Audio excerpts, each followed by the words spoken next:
Scorpion Evo 3A1, submachine gun dengan JHP dan kecepatan tembak yang tinggi. Mampukah SMG ber-JHP ini menyaingi STR-TMP? Ini adalah Crossfire Indonesia Weapon Review bersama Nix JSCF. Howdy internet, di edisi ke-8 kali ini gua akan membahas mengenai Scorpion Evo 3A1. Seperti biasa, review ini akan meliputi dari uji coba damage perbandingan dengan senjata yang lain dan opini gua mengenai senjata ini. Langsung aja deh kita lihat dari overview dari Scorpion Evo 3A1. Scorpion Evo dikembangkan oleh Czech Arms Factory, ringan dan memiliki kecepatan tembak yang sangat cepat. Jika dilihat dari segi statistiknya, senjata ini memiliki fire speed yang tinggi dan akurasi yang tinggi, tetapi jumlah peluru cadangannya hanya 60 atau 2 magasin aja. Senjata ini bisa kalian beli di toko seharga 42.000 GP dengan batasan pangkat Sergeant First Grade.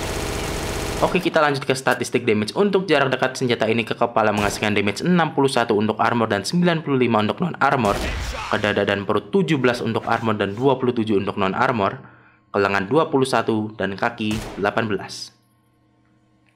Untuk jarak menengah, senjata ini menghasilkan damage 64 ke kepala berarmor dan 84 untuk yang non-armor, ke dada dan perut 15 untuk armor dan 24 untuk non-armor, ke lengan 19 dan kaki 16. Di jarak jauh, damage ke kepala menjadi 35 untuk armor dan 55 untuk non-armor, ke dada dan perut 11 untuk armor dan 17 untuk non-armor, ke lengan 13 dan ke kaki 11. Untuk damage wallbang ya, sekali lagi tuh jangan pernah melakukan wallbang dengan SMG ya, karena hasilnya ini seperti ini nih. Damage ke kepala 5 untuk armor dan 9 untuk non-armor, ke dada dan perut 1 damage untuk armor dan 2 damage untuk non-armor, ke lengan 2 dan ke kaki 1 damage. Sekarang perbandingannya dengan senjata yang lain. Untuk kecepatan mengeluarkan senjata, Scorpion Evo berada di posisi kedua, di mana STR-TMP memimpin di posisi pertama. Lalu SR3M di posisi ketiga dan Chris Super V di posisi keempat. Untuk kecepatan reload, Scorpion Evo lagi-lagi di posisi kedua setelah dikalahkan oleh STR-TMP di posisi pertama lagi. Lalu Chris Super V di posisi ketiga dan SR3M di posisi keempat.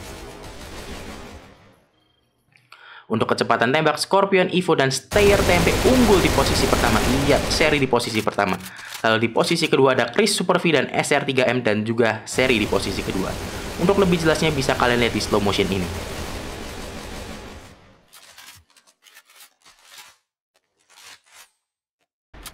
Sekarang opini gue mengenai senjata ini. Saat Crossfire Indonesia tuh update Big Head Mode, dimana juga ada HKG28 yang seminggu yang lalu gue review, ada Scorpion Evo 3A1 dan perasaan gue tuh berkata, ini pernah gue coba di Crossfire Jepang dan mesti tuh bakalan overpower dan ada JHP-nya gitu. Ternyata beneran pas gue coba di Crossfire Indonesia.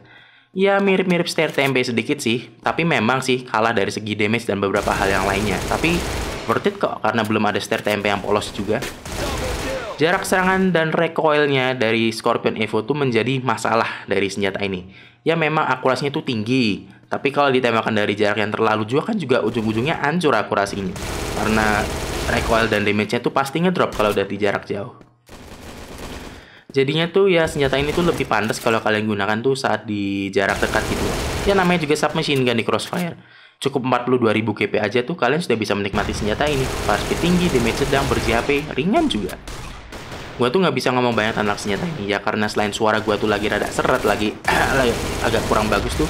Ya memang begini doang senjatanya, ya mirip-mirip TMP, tetapi ya lebih, katakanlah lebih rendahan sedikit lah dari TMP dari segi damage. Dan juga tuh saat dites tuh ternyata kalah saat kecepatan mengeluarkan senjata sama reloadnya.